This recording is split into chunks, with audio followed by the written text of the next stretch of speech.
Welcome Welcome to to Shady Shade in the in the City. City. I'm your girl, Treese. It's Nels. And today we are getting into our review of The Love and the Marriage in the Huntsville, #1 city in America. You knew I had to do it. So yeah, y'all. Roger that. You stupid, Roger that. Yes, that is the name of the episode. And was it just me, or I kind of was with everybody else? It definitely gave me wedding. It definitely gave me wedding. It definitely gave me doing the most. But I will say I cried. I did. You know, my sensitive ass cried. For the name ceremony? When Miss Van was like, "Oh, I'm so proud of you," I cried. It was like a wedding. There were people there crying. Don't judge me. Anyway, y'all, if you haven't They already, know her. if look, new viewers, I'm sensitive as hell. Okay, blame it on the Pisces in me. But if you haven't already, please make sure that you hit that like button And the subscribe button. and y'all. Let's jump right into it and let's get shady.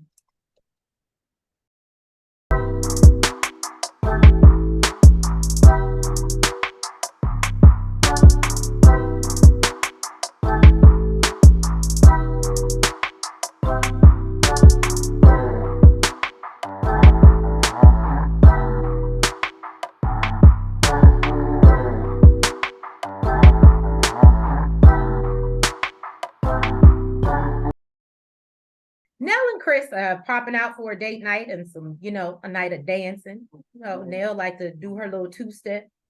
And so they sit down to talk, and Nell starts to discuss about, her conversation with Martell. And I don't know if it was just me, and y'all know I love me some Nell Fletcher. That is my new favorite on the show. However, I did think she might have been embellishing a bit about how things went with Martell.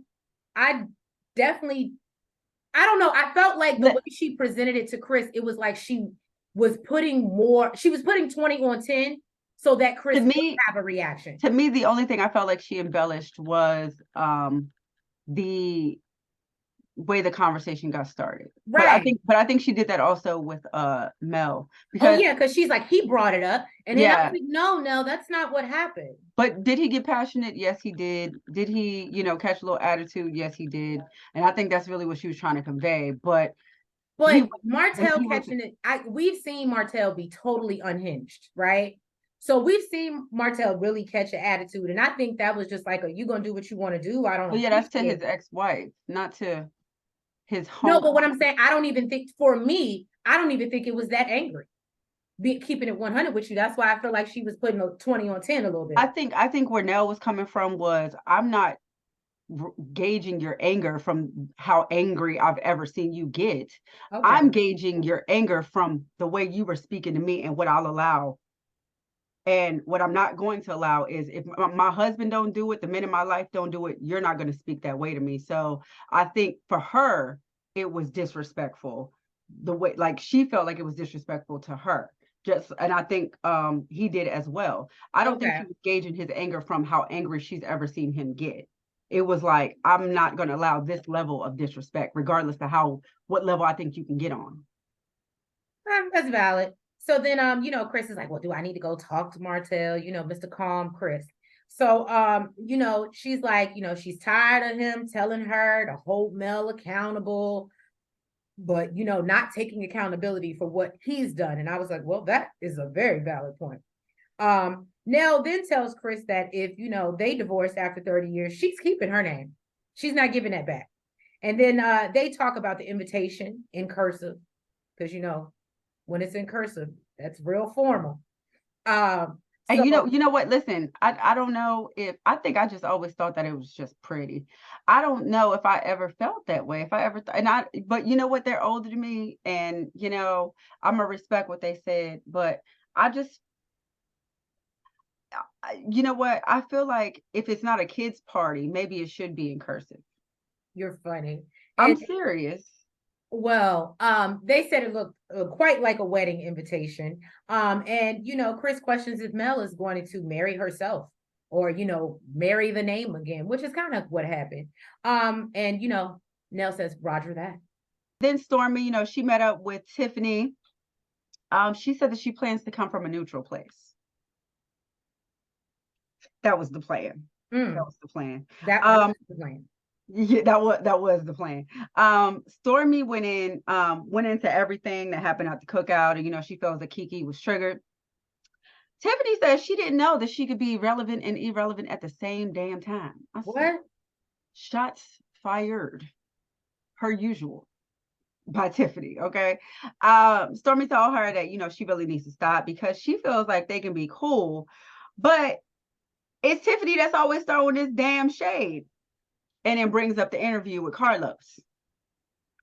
Tiffany said that she can't believe that Stormy's surprised by this interview because Shady is who Tiffany is. It's light, fun shade. I was gonna say I could appreciate her knowing that's who I am. I've been shady since I came to the show. I said, well, you know what?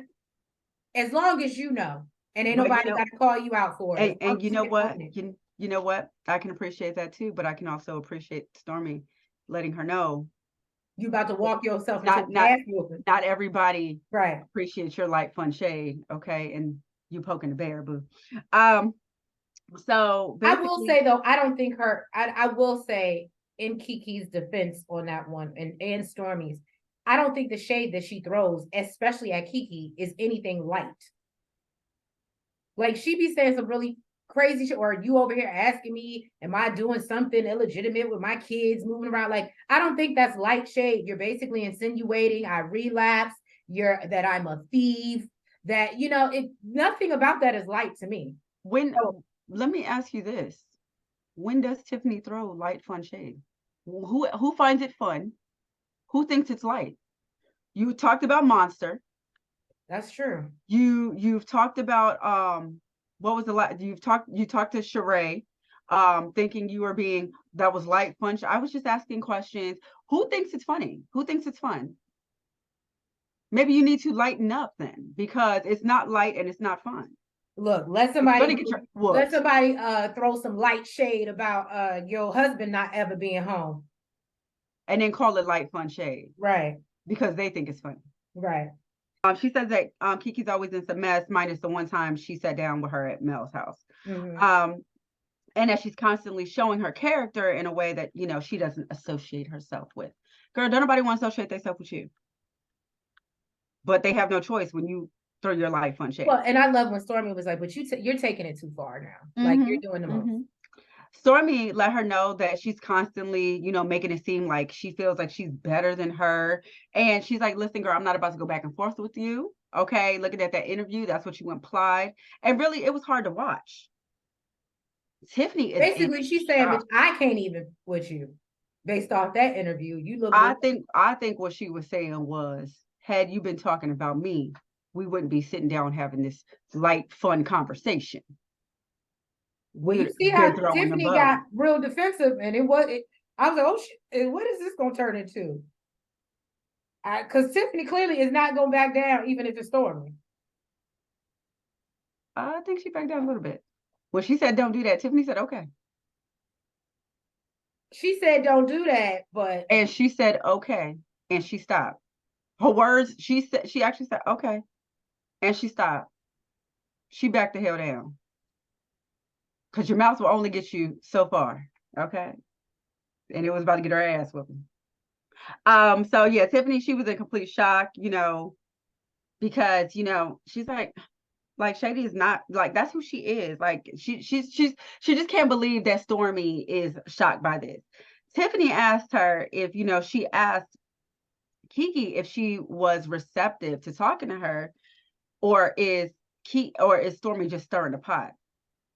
Now this pissed Stormy the hell off. She said, She said, what girl, we not doing? She said, come on, let's go sit down, because you done messed up the whole aura. You done messed up my whole vibe.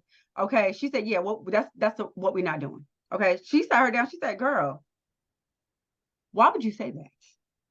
She said, let's not. And she said, let's not. Okay. She was like, cause you getting real weird. She told her she was being real weird. And she was like, we need to figure this out. So Tiffany said that basically she came off like that because she felt like Stormy was being one-sided after finding out that, she had a conversation with her. So she said that she spoke with Kiki, and, she was getting ready to move, and it was brought up that Tiffany made some Had something to comments say. about her, like some shady comments about her moving. So she said, oh, I didn't make any shady comments about her moving. So I love the fact that Stormy said, well, what comments did you make about her moving? Because clearly you don't know what's shady and what's not. That's true. So then, you know, Tiffany, she's like, well, I didn't make or any just comments. commenting on it, period. Exactly. So, you know, then Tiffany said that she doubled down. She's like, she didn't make no comments at all. And then Stormy brings up how Kiki even let her know that she was talking mess about her products, you know, and the gift that she gave her. Tiffany said that, you know, she's out of 2 of the products that she gave her, and she uses one of them on her child's hair. So she really don't know where that came from. So basically, Stormy let her know. It came from Kiki. Oh, I think she said something like she doesn't know how to stop people from lying. Right. But don't nobody know how to stop you from asking the questions that you ask that have nothing to do with you and none of your damn business. That part. So yeah, Stormy let her know that, you know, that the shade throwing, you know, she's throwing shade and she's dealing with a personality like Kiki. They're gonna end up fighting. Okay, so you think it's light fun shade, but you're throwing it at somebody that doesn't receive it that way. So look, you gotta know who your audience is. Okay, you seen what almost happened to teach. Read the room. Right.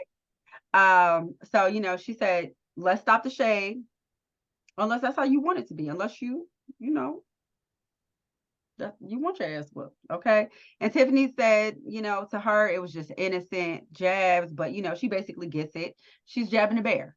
Okay. And she need to stop jabbing the bear, because she gonna get a jab in her face. And you know, Tiffany, she asked Tiffany if she could be the mediator. She said she will. She'll be the mediator for the both of them. So we only gonna mediate this but so many times, because I'm gonna feel like every time we mediate it, you do something else that you think is light fun shade, and next time I see you, it's just gonna be on site.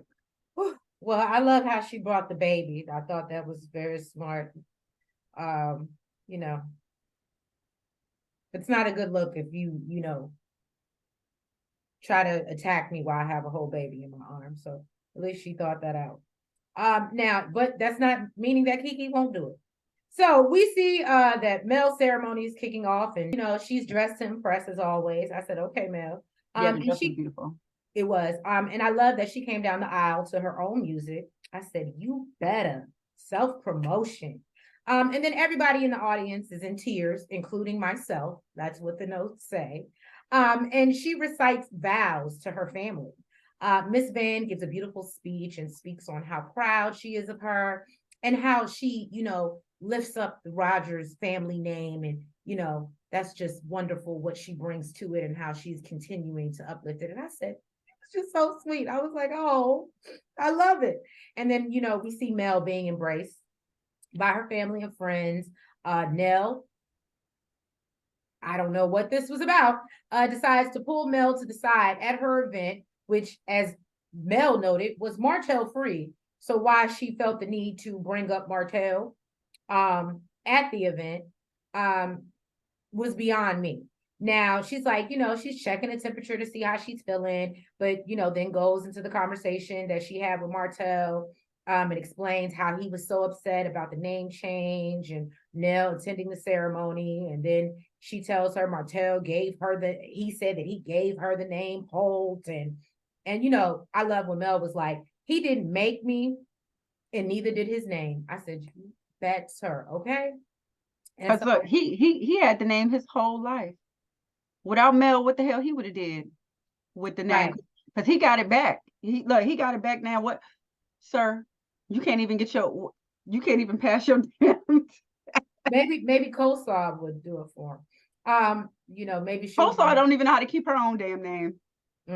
So then Nell then brings up you know, how he brought up her infidelities, and Mel basically is like, Martell is not here. She's not worried about the past. She's worried about her future. And she's like, and I'm gonna go make this plate in true Mel fashion. She gonna always head to where the food is.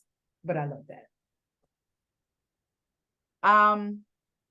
So then Stormy, I thought, now this almost made me cry. This scene almost made me cry. Stormy, she met up with Kyle, who is the CMO. I didn't get that from this scene. I mean, it was heart-wrenching, but Maybe I had wasted all my tears last scene. I don't know. Maybe. So Stormy met up with Kyle, who is the CMO and COO of Canvas Beauty. She's letting him know that she wants to celebrate her 5-year anniversary because a lot of companies just don't make it to 5 years. And I believe within those 5 years that we went through COVID. Mm-hmm. So yeah, companies that didn't make it 5 years, they didn't make it through COVID. So yeah, she's super blessed. And she says that she wants to do something big, and she needs that energy. And he puts things in perspective for her. He says that when he came on, she almost lost it all, and he doesn't just mean the company. He means the warehouse, the company, her house. And she said, it all just grew too fast. The kids and the dog. Yeah, she almost lost that too. We would have had to have a sit down with her husband, okay? Because remember, I'm still confused about that last conversation he was talking about, okay? Now she said that it just grew too fast. She had to be on bed rest because she was pregnant, and everything was just going left and right. And then her signatures was getting forged. And apparently they were stealing a lot from the company and from her and her family. So of course she gets super emotional talking about this. She said if Canvas Beauty was not insanely financially strong like it was, she would have lost everything. And basically she would have had to start from zero. And when he came in, he basically turned everything around. He said, we can't let people take advantage of the company anymore. No more snakes, no more blinders. And he said, that he's seeing a character shift, and he's really proud of her, of this, strong bounce back. We knew Stormy had it in her, though. We knew Stormy. Of course. So, but I thought it was dope because that's something we didn't know. Right. About the company. But yeah, that scene almost made me cry. Find out that she almost lost everything, and to us who don't know it, we're thinking like she just blew up, and she just been on top this whole entire time. You know what I'm saying? So I thought that was pretty dope for her to share. Yes, it was a cute moment. It didn't get my tears, but we love Stormy over here. No, getting your tears you got to get your name back to get your tears. Shut up. Now, can I just say, Carlos King, come to the front. Sir, I think I said this before. I don't know what you've been doing. You know what? I take that back because he actually came out and said that they had reached out to Nell and Chris before to join the show. And Nell was the one that was not interested in joining. And I don't know why, because I'm telling you right now, we can get rid of half this cast and just bring Nell and the Fletchers on, okay? Mm-hmm. And I am here for it. But we're going to get into that. So now, look, I guess Carlos had the vision. He did. And she just wasn't with it. Right. But I'm glad that she finally got on board, because if I'm going to be honest with you, no shade, but what storyline do outside of their, I guess, mingling sex life does Kimmy and Maurice still have? Oh, I thought you was about to say no. And Chris, I was about to say no about that. And outside, and then I don't know if you noticed this season, but this is, I think, the third episode that we've seen Tisha walk out because she doesn't want to talk about what's really, that's out in the street and whatever. And so if you're not going to talk about it and you're going to ignore, what are you in the show for? If you want to live in privacy and you want to let your husband do what, I'm not going to allegedly cheat on you in privacy and not have people ask about it, get off the show. I would be really cool with the Fletchers taking over and taking their place. And let's not even get started on Tiffany and Louis, but I'm just saying. So I think Tiffany might be the only one keeping it going with her messy ass. Right. So Chris and Nell, no, because you know what? I want to see her and Nell butt heads. Because I think, Nell's still respectful. She's an older woman, but you got me stuck. So Chris and Nell are having their, Fletcher family dinner. They have 4 kids. I think Tiffany know who to play with. Right. So they both came into the marriage with 1 kid each. I believe Chris had the daughter and Nell had the son. I didn't get their names. Please forgive me. And then they had 2 kids together. And then they also, I did get Kiki's name. They didn't have the niece, Kiki. So many Kikis. Right. And Nell said that recently she had given Kiki a job, but had to fire her. And then Chris says that, she did get another one, but she didn't say why she fired her, did she? No. But she lost that one too. Now, it's bad when your family is letting you go. Okay. Now, Nell asked, why she got fired from this job. And she says because she didn't have childcare, which is crazy because doesn't Nell run a daycare? She got to pay for it. I would think she would give her the family discount or something.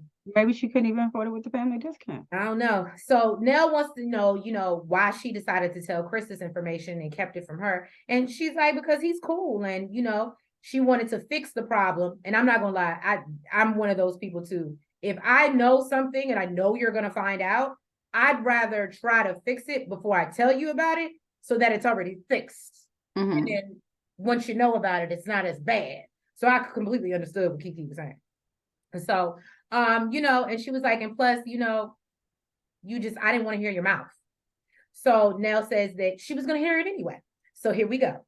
So then they sit down and, Kiki's like, you really do the most. And so, Nell's like, why is it that all of y'all want to talk to Chris? What is it about me that y'all don't feel comfortable? Am I not welcoming? I think that's normally how it is, though. It's the woman that, gets all up in arms about everything. And it's the dude, good cop, bad cop. They chill, they lay back, they don't care as much. Well, Chris thinks that the kids feel more comfortable with him because, Nell often jumps the gun, probably what like our Nell said.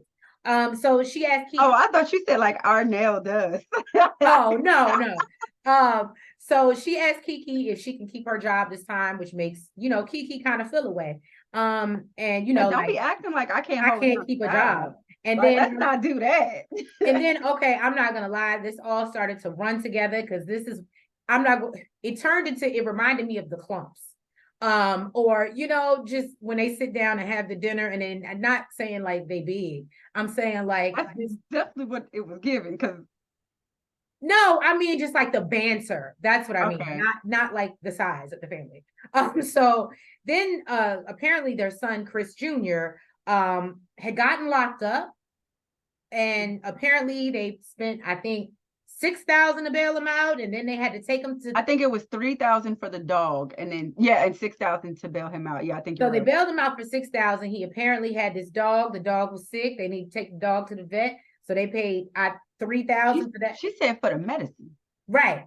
Oh yeah, she did say $3,000 for the medicine. I think the vet visit was actually more than that.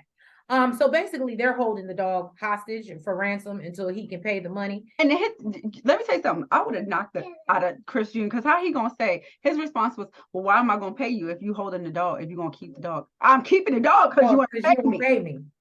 So obviously there's some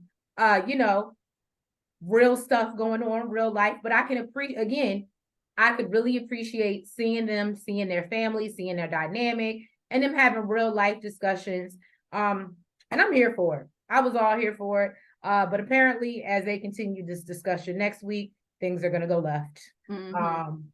And I believe I heard Chris's daughter accuse him of not being in her life till she was like 28 years old or something like that, which I was like, okay, so the one that he came in with into the marriage with, but they said that they're both of their children like one when they got married. So that's, unless she like lived with her mom and maybe was in and out, but even still, I can't imagine.